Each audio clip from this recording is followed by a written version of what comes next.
ሰላም ሰላም የህይወት ጥግ ቤተሰቦቼ እንደምን አላችሁ? እንኳን ወደ ቻናላችን በሰላም መጣችሁ። ላለው ጌትሽ አዲስ ሰው እንግዲህ መዝሙሩን እንደሰማችሁት የካሳ ዘመን ይላል። ሁሉም ያልፋል፣ ሁሉም ያልፍና እንደገና ደግሞ ያሳለፋችሁትን እንደገና በድል የምታወሩበት ጊዜ ይመጣል። እንግዲህ የኔ ታሪክ የሁላችንም ታሪክ ነው። ከዚህ በፊትም እንደተናገርኩት እንግዲህ በዚህ ሰዓት በተለያዩ ዓለማት እንግዲህ ወደ ምንፈልገው ቦታ ላይ ያልሄድን ወደ ምንፈልገው ቦታ ላይ ያልደረስን ብዙ ሰዎች አለን እና እኔ እንግዲህ እንዳቅሚቲ ያው ሌሎችን ለማጥናናት ነው ወደዚህ የመመጣው። ከሁሉ በላይ በእውነት እግዚአብሔር ነው ይሄን ሁሉ ያደረገልኝ። በተለይ የኢየሱስን ውለታ መርሳት ስለሌለብኝ እንግዲህ ታሪኬን ሁሉ በኢየሱስ ክርስቶስ የፍቅር ንጉስ ቻናል ላይ ነው እየተረኩ ያለሁት። ከዚህ በፊት እንዳልኩት እንግዲህ ታሪኬ የሁላችንም ታሪክ ነው። ብዙዎቻችን በስደት በተለያየ ዓለም ላይ በተለያየ ቦታ ላይ ነው ያለነው። በዚህ ሰዓት እንግዲህ እኔ ያሳለፍኩትን እንግዲህ በህይወት ዘመኔ ኦልሬዲ የጻፍኩ ነው። ምናልባት እንግዲህ አንዳንዶቻችሁ ካሳለፋችሁት ደግሞ የኔ በጣም ትንሽ ሊሆን ይችላል። ዋናው ነገር ግን በዚህም በዛም ግን እግዚአብሔር ግን ሁላችንም ይወደናል። እግዚአብሔር ሁላችንም አይተወንም። ኢየሱስ ክርስቶስን እግዚአብሔር ወደ ምድር ሲልክ እኛን ወዶ ነው። ስለዚህ ለአንዱ ልጁ ሳይራራለት ነው የሚለው እግዚአብሔር ቃል። ስለዚህ ወደ ምድር ልኮ ፍቅሩን ነገረን። ስለዚህ የእግዚአብሔርን ፍቅር የምናውቀው በኢየሱስ ክርስቶስ ነው ማለት ነው እና እኔ በስደት ዘመኔ እንግዲህ ስለ ኢየሱስ ክርስቶስ በጣም በጥልቀት እንዳውቅ እድል አግኝቻለሁ ማለት ነው እና እንግዲህ ሁሉ ክብሩን እሱ ይውሰድ። እኔ አይደለሁም ይሄን ሁሉ የተሻገርኩት ይሄን ሁሉ ሀገር ዛሬ አልፌ ዛሬ የደረስኩበት ቦታ ላይ ደረስኩት እኔ አይደለሁም እና አሁን ዛሬ እንግዲህ በጣም በዚህ ሳምንት እግዚአብሔር ይባረክ። በጣም ደስ ብሎኛል። እግዚአብሔር የተባረከ ይሁን።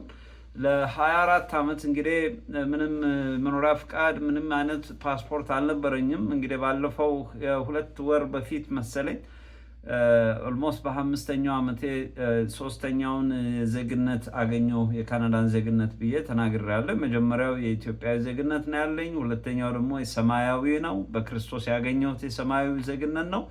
በሶስተኛ ደረጃ ደግሞ ያው ከ2 ወር በፊት እንግዲህ ያገኘሁት የካናዳን ዜግነት ነበር። አሁን ደግሞ ዜግነት ካገኘሁ በኋላ እንግዲህ ምንድነው ያደረኩት? ቀጥታ ወደ ፓስፖርት አመለከትኩኝ። ምክንያቱም ዜግነት ካገኛችሁ በኋላ ፓስፖርት ማመልከት ትችላላችሁ ማለት ነው እና ፓስፖርት አመልክቼ እንግዲህ በዚህ ሳምንት እጄ ላይ ገባ ማለት ነው እና በጣም ደስ ብሎኛል። ኢየሱስ ክርስቶስ የተባረከ ይሁን። በእውነት ለኔ ያደረገው ለሁላችንም ያደርጋል፣ ለሁላችሁም ያደርጋል። በዚህ ደስታ ነው እንግዲህ ወደዚህ ቻናል የመጣሁት። ያው የምስጋና ስለሆነ ነው። እንግዲህ የካሳ ዘመን ነው። ከዚህ በኋላ ለቅሶ ማታ ይሆናል፣ ደስታ ጠዋት ይመጣል ይላል እግዚአብሔር ቃልና አንዳንድ ጊዜ በምናልፍበት ነገር ከባድ ነገር ሊሆን ይችላል። ሰዎች ነንና በምድር ላይ በዓለም ሳላችሁ መከራ አለባችሁ ይላል እግዚአብሔር ቃል እና በተለያየ ነገር እንፈተናለን እና ብዙዎቻችን በዚህ ሰዓት ብዙ አይነት ቻሌንጅ አለብን። ግን በጣም የሚገርማችሁ ነገር ከክርስቶስ ጋር ከሆንን ከእግዚአብሔር ጋር ከሆንን ምንም በቃ የጊዜ ጉዳይ ነው እና ይሆናል ባይ ነኝ እኔ። ለምን እኔም እንግዲህ ከ4 ዓመት በኋላ ነው እንግዲህ ይሄንን ያገኘሁት ማለት ነው። የአሁኑን የፓስፖርት ማለት ነው። እንግዲህ ፓስፖርት አገኘው ነፃ ነኝ ማለት ነው። ከዚህ በኋላ እንደ ነፃነት የትም ቦታ መሄድ ይችላለሁ በነፃነት ማለት ነው። እስከዛሬ ግን ያ ነገር ስለሌለኝ የመኖሪያ ፍቃድም አልነበረኝም። ህይወቴን አይታችሁታል እንግዲህ። አንድ ቦታ እንጀራ ስጋግር፣ አንድ ቦታ ቤት ስወለውል፣ አንድ ቦታ ስንት ነገር አድርጌ ነው እዚህ የደረስኩት እና ጌታ ይባረክ። እንግዲህ ብዙዎቻችን በተለያየ ነገር እናልፋለን። እኔ የስደተኛ ልጅ ነኝ። አባቴም ራሱ ከተወለደበት መንደር እናቴም እንዲሁ ብዙ ለፍተው ነው አዲስ አበባ ውስጥ እንግዲህ እኛን ያሳደጉት ማለት ነው። ከኔ ጋር ወደ 7 ቤተሰብ ከዛ በላይ እንግዲህ የሚመጣ የሚወጣ ሰው ነበረ። ከዛ የበለጠ ብዙ ቤተሰብ አሳልፈው እዚህ ደርሰዋል እና እኔም ደግሞ የነሱ ፈለግ ተከትዬ ነው የመጣሁት እና ጌታ ይባረክ። እንግዲህ በዚህ ሁሉ የህይወት ውጣ ውረዴ ኢየሱስ ክርስቶስን ያገኘሁት ያተረፍኩት እሱን ነው እና ለዚህ ነው ስደት ወደ ሰማይ ያልኩት። በፊት ስደት ከመርካቶ እስከ ካልጋሪ ከተማ ነበር ብዬ ነበረው። ግን ከዚህ በኋላ ያለው እንትን በተለይ አሜሪካ ገባው በኋላ ጌታን ካገኘው በኋላ በቃ ህይወት የተቀየረ ማለት እዛ ነው የተጠመቅኩት።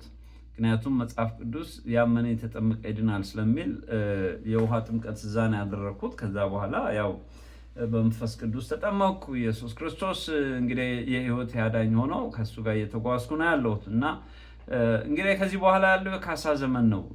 ያ ያለቀስኩባቸው ጊዜ፣ ያ ያዘንኩባቸው የቆዘንኩባቸው ጊዜ አልፈው ከዚህ በኋላ ደግሞ የደስታ የካሳ ጊዜ ይመጣል ማለት ነው። ስለዚህ በዚህ ሰዓት ያዘናችሁ የቆዘማችሁ በተለያየ ሁኔታ ውስጥ ያላችሁ ሰዎች ኢየሱስ ክርስቶስ ይደርስላችኋል። ጥሩት፣ ወደ ልባችሁ ጋብዙት። ለሱ የማይቻል ምንም ነገር የለም። ምክንያቱም መጽሐፍ ቅዱስ ሲናገር ለሰው የማይቻል ለእግዚአብሔር ይቻላል ይላል እና እንግዲህ በዚህ ደስታ ነው ወደዚህ የመጣሁት። እንግዲህ አሁን ፓስፖርት አገኘው ማለት መጀመሪያ እንግዲህ ለ24 ዓመት አይቻት ማላቃትን አገሬን ምድሬን ኢትዮጵያን እንግዲህ ተመልሻ ያለው ማለት ነው። ከዛ በኋላ እንግዲህ ዓለምን መዞርና የምፈልገውን ነገር ማድረግ እችላለሁ ማለት ነው። ዋናው ትልቁ ነገር የእግዚአብሔርን ሐሳብ ነው ከዚህ በኋላ አገልግዬ ማለፍ የምፈልገው። ትልቁ ነገር ወደዚህ ምድር የመጣንበትን ዓላማ ካወቅ ነው በጣም የሚገርማችሁ ነገሮች ሁሉ ይቀሉልናል እና ድግግሞች ናቸው ከዚህ በኋላ ያሉት ህይወት ግን በክርስቶስ ያለውን ሌሎች ሰዎች እውነተኛውን የኢየሱስ ክርስቶስን የፍቅር ግብዣ እንዲያውቁት ማድረግ ነው እንግዲህ በህይወት ዘመኔ። ምክንያቱም ደቡብ አፍሪካ ላይ ኢየሱስ ክርስቶስን ካገኘው በኋላ ማለት በቃ የእሱ መንፈስ ከተገናኘኝ በኋላ ደቡብ አፍሪካ፣ ከዛ በኋላ ግን በቃ ከሱ ጋር ነው የተጓዝኩት እና ከዛ በኋላ ለሱ ቃል ገብቻለሁ እና ከዚህ በኋላ ህይወት ዘመኔ ሁሉ በቃ በቤትህ ነው የሚያልቀው። ስለዚህ ስለ ገናናነት፣ ስለ ይቅርባይነት፣ ስለ ፍቅርህ ለሁሉም እየመሰከርኩኝ በቃ አልፋለሁ ብዬ ነው የወሰንኩትና እግዚአብሔር የተባረከ ይሁን። እንግዲህ በዚህ ሰዓትም ይሄንን ልናገር ነው ለዚህ የመጣሁት ማለት ነው። እንግዲህ እንደምታውቁት ካናዳ አሁን ይሄ ማሳያችሁ ከተማ ካልጋሪ ነው። እንግዲህ ካልጋሪን እንግዲህ ከጉዞዬ የተጠናቀቀው እዚህ ካልጋሪ ውስጥ ነው እና ባለቤቴና ልጄን ያገኘኋቸው እዚህ ካልጋሪ ከተማ ነው። ያው ካናዳ ውስጥ ነው፣ አልበርታ ፕሮቪንስ ውስጥ ነው ያለው ካልጋሪ። ካልጋሪ ወደ 1.5 ሚሊዮን ህዝብ ያለበት ነው። የተለያዩ ሚክስድ የሆነ ሶሳይቲ ነው ያለው ማለት ብዙ አይነት እንትኖች አሉ። እንግዲህ ካናዳ በጣም የሚገርማችሁ 100 ምናምን በላይ አገሮች ህዝቦች ያሉበት እንትን ነው። ያው ከተለያየ ቦታ የኢሚግራንት ሀገር ነው ካናዳ። ስለዚህ ሰዎች ከተለያየ ሀገር ነው የሚመጡት እና ብዙ ኢትዮጵያኖች የሚኖራሉ። እንግዲህ አልበርታ በጋዝ እና በኦይል ይታወቃል። በዚህ ምክንያት እንግዲህ ብዙ ሰዎች ወደዚህ ይመጣሉ። ወደ 1.5 ሚሊዮን ህዝብ የሚኖሩባት ከተማ ነች እና ካልጋሪ እንግዲህ ያው እንደ ማንኛውም የካናዳ ከተሞች ያው ቅዝቃዜ አለ የተወሰነ ጊዜ ያው በዊንተር ጊዜ ማለት ነው። ግን ደስ የሚለው ሽኑክ የሚባል ፀሐይ አለ። ያቺ ፀሐይ በረዶን ቶሎ ታቀልጠዋለች እና ከሌላው ከነ ዊኒፔግ ወነ ከቶሮንቶ ከሌሎቹ ጋር ሲነጻጸር ብዙም የዊንተሩ እንትን ረዥም አይደለም። አንዳንድ ጊዜ እንትን ያደርጋል፣ ግን ብዙ ጊዜ ግን ኮመን አይደለም እና ደስ የምትል ከተማ ነች በእውነት። እኔን ደግሞ ተቀብላ በእጇን ዘርግታ የተቀበለችኝ ከተማ ነች እና እስከዚህ ከተማ ድረስ ብታምኑም ባታምኑም በአውቶቡስ ነው የገባሁት። እንግዲህ በሞንትሪያል በኩል ነው ስገባ የገባሁት። ከዛ በኋላ ግን ለ2 ቀን ተጉዤ በአውቶቡስ እዚህ ነው ባለቤቴና ልጅን ያገኘኋቸው እና እንግዲህ ለእኔ ካልጋሪ ማለት በቃ ሁለተኛዋ አዲስ አበባ ነች ማለት ነው። እና ይሄንን ቪዲዮ እያየን እንግዲህ ወደዛ እንሄዳለን። ሌላው ካልጋሪ ውስጥ እንግዲህ ልዩ የሚያደርገው ካልጋሪ በአመት አንድ ጊዜ የዚህ ቴክሳስ እንትኖች ይሄ ስታምፒድ የሚባል እንትን አለው ሴሌብሬሽን አለ እና ከቴክሳስ ብዙ ሰዎች ይመጣሉ እና የቴክሳስ ኢንፍሉዌንስ አለው። ብዙዎቹ ይሄ ካውቦይ ፋሚሊዎች እዚህ የሚኖሩበት ከተማ ነው እና ብዙ አይነት ትርኢት ይታያል። ስለዚህ ምናልባት እዚህ እድሉን አግኝታችሁ ወደፊት መምጣት ስትፈልጉ በተቻላችሁ መጠን በተለይ በበጋው ወራት ስታምፒድ የሚባል አለ፣ ጎግል ላይ ቼክ አድርጎት። በዛ ጊዜ ውስጥ ስትመጡ ብዙ የምታዩት ነገር ይኖራል ማለት ነው። ብዙ አይነት ትርኢቶች፣ የመንገድ ላይ ትርኢቶች አሉ የተለያዩ እንትና እና ከተማው ትንሽ ሞቅ ይላል ማለት ነው። ስለዚህ ይሄንን ጋብዛችኋለሁ ማለት ነው እና እንግዲህ ካልጋሪን እያያችሁ ወደ ታሪኬ እመለሳለሁ ማለት ነው። እንግዲህ ዛሬ ታሪኬን ለመናገር የፈለግኩት እንግዲህ እንዳልኳችሁ ያው ፓስፖርት ስላገኘሁ ነው። እንግዲህ የመጨረሻ ዲስቲኔሽን ነው። ከዚህ በኋላ እንግዲህ ሌላ ምንም እንትን አይኖረኝም ማለት ነው እና ሁሉ ነገር ያልፋል ልላችሁ ነው። የካሳ ዘመን ይመጣል። እነዛ የቆዘማችሁበት ጊዜ ያልፋል። እንዳልኳችሁ እንግዲህ በአረብ ሀገርም ኬንያም ጃፓን ወይ ደግሞ ኡጋንዳም የተለያየ ቦታ ላይ ብቻ ያው በስደት ወጥተን የተለያየ ቦታ ላይ ያለን ሰዎች አለን። እኔ እንግዲህ በስደት ብዙ ዓመት ስላሳለፍኩኝ የእነሱ ህመም የኔም ህመም ስለሆነ ነው። የእናንተም ህመም በስደት ላይ ያላችሁት ወገኖቼ የእናንተም ህመም የኔም ህመም ነው። ግን ያጽናናኝ ኢየሱስ ክርስቶስ ነው። ስለዚህ በቃ እኔ ያለፍኩበትን ነው የምናገረው። እንግዲህ እናንተ እንደተሰማችሁ ሂዱ። እኔ ግን ያለፍኩበትን በእውነት ኢየሱስ ክርስቶስ የእሱ መንፈስ ከኔ ጋር ባይሆን ኖሮ እንዴት አልፈው ነበር ብዬ ሳስብ በጣም ከባድ ነው። ምክንያቱም ቀላል ነገር አይደለም። ከ12 ዓመት በኋላ ባለቤቴን ያገኘኋት። እግዚአብሔር ያሳያችሁ። ባለቤቴ እኮ የራሷን ህይወት ልትጀምር ትችላለች። እኔም በዚህ ሰዓት እኮ የራሴን ህይወት ልጀምር ይችል ነበር። ትዳራችን ይፈርስ ነበር። እንደገና ወደ አዲስ ህይወት መምጣት ይሆን ነበር እና በጣም ብዙ ነገር ነው በህይወት ዘመኔ ውስጥ ያለፈው እና ከኔ የበለጠ ደግሞ ብዙ ሰዎች በተለይ በስደት ዘመናችሁ ብዙዎቻችሁ ብዙ ነገር እንደምታሳልፉ አውቃለሁ። ይሄ ታሪክ የኔ ታሪክ ግን በስደት ብቻ የተቋጠረ ሳይሆን ብዙዎቻችሁ በተለያየ ነገር ውስጥ ያላችሁ ማለት በጤንነት በጣም ውጤት ያላገኛችሁ፣ ሰላም ያላገኛችሁ፣ ሰላማችሁ ወይ ደግሞ የደፈረሰ ወይ ደግሞ ትዳራችሁ እንትን ያለ ወይ ፋይናንሻል ችግር ያለባችሁ ከገንዘብ ጋር የተያዘ ነገር ነው። ብዙ ነገር አለ። ግን ለሁሉም ነገር ለእኔ መልስ የሆነኝ በእውነት ነው የምነግራችሁ ኢየሱስ ክርስቶስ ነው እና እንግዲህ ታሪኬን ስናገር ሰምታችኋል። ከመጀመሪያው ጀምሮ እንግዲህ በኢየሱስ ክርስቶስ የፍቅር ንጉሥ ቻናል ላይ እንትን እያደረግኩት ነው። ከዚህ በፊትም በኪዲ ኢትዮጵያ ላይ ተናግሬዋለሁ። ፕላን አልነበረኝም እንደዚህ አይነት በቃ የመንከራተት ህይወት ይኖረኛል ብዬ በፍጹም አላሰብኩም ነበር። ግን እግዚአብሔር ግን ሁሉን ለበጎ አደረገው። አንዳንዴ ፕላን ሳታደርጉበት የሆነ ቦታ ላይ ልትቀረቀሩ ትችላላችሁ። ግን በጣም የሚገርማችሁ ማንም ባያችሁ ግን ኢየሱስ ክርስቶስ ያያችኋል። ስለዚህ እሱን ከጠራችሁት ከእሱ ጋር ከሆናችሁ መጨረሻ ላይ የጊዜ ጉዳይ ነው፣ ሁሉንም ታሸንፋላችሁ ባይ ነኝ። እኔ እንግዲህ ስላለፍኩበት ነው ማውራው ማለት ነው። እና አሁን እንግዲህ ሰሞኑን ምን ተፈጥሯል?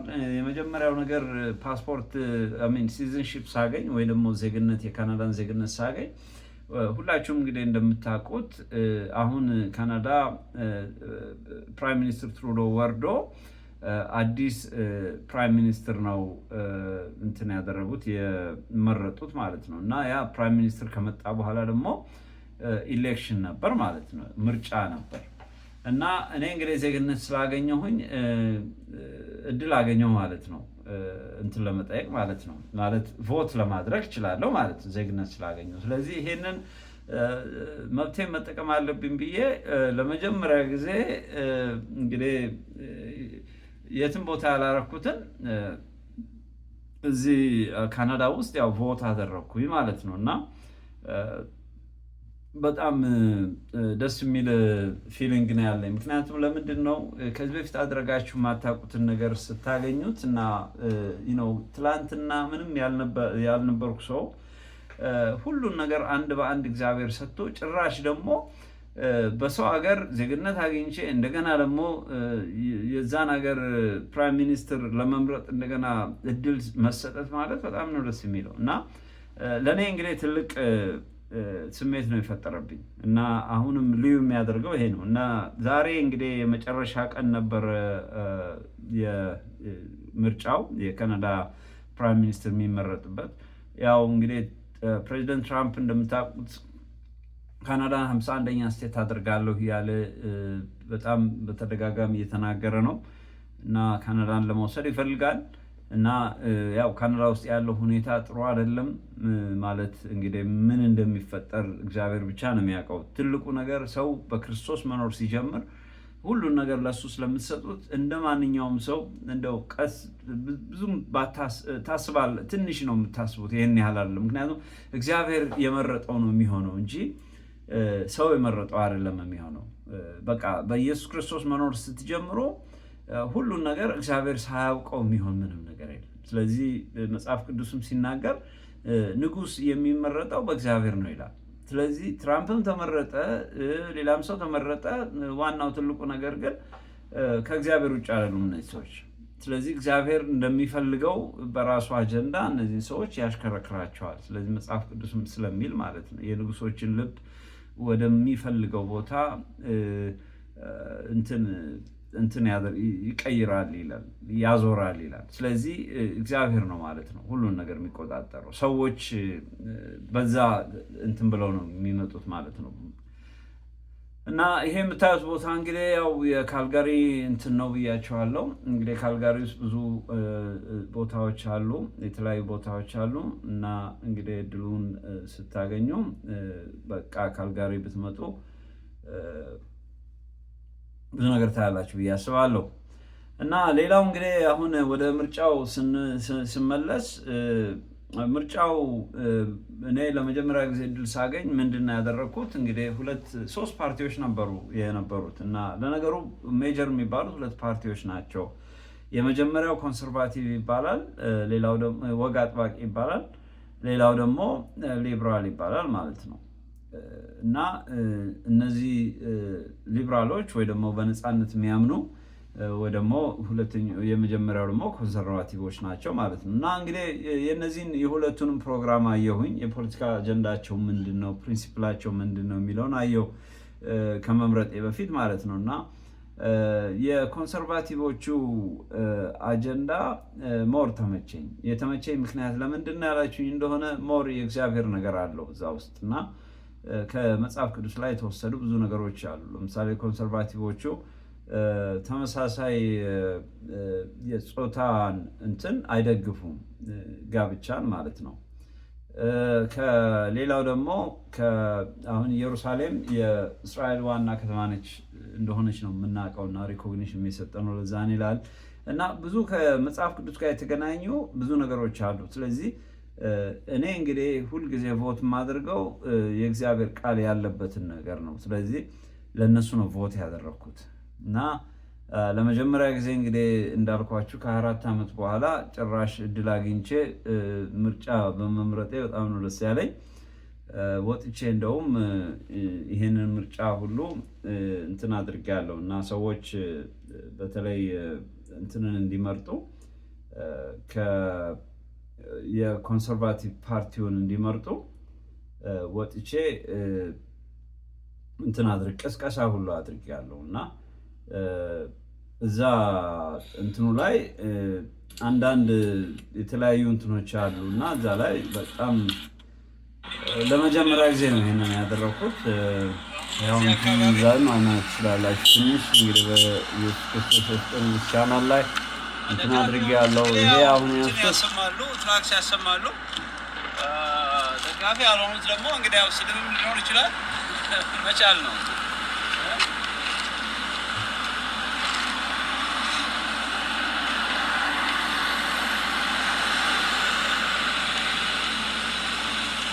አሁን ወደ 7 ሰዓት አካባቢ ነው መሽቷል ሰዓቱ። ብዙ ቀን አካባቢ የተለያየ ቦታ ሄጄ ነበረ።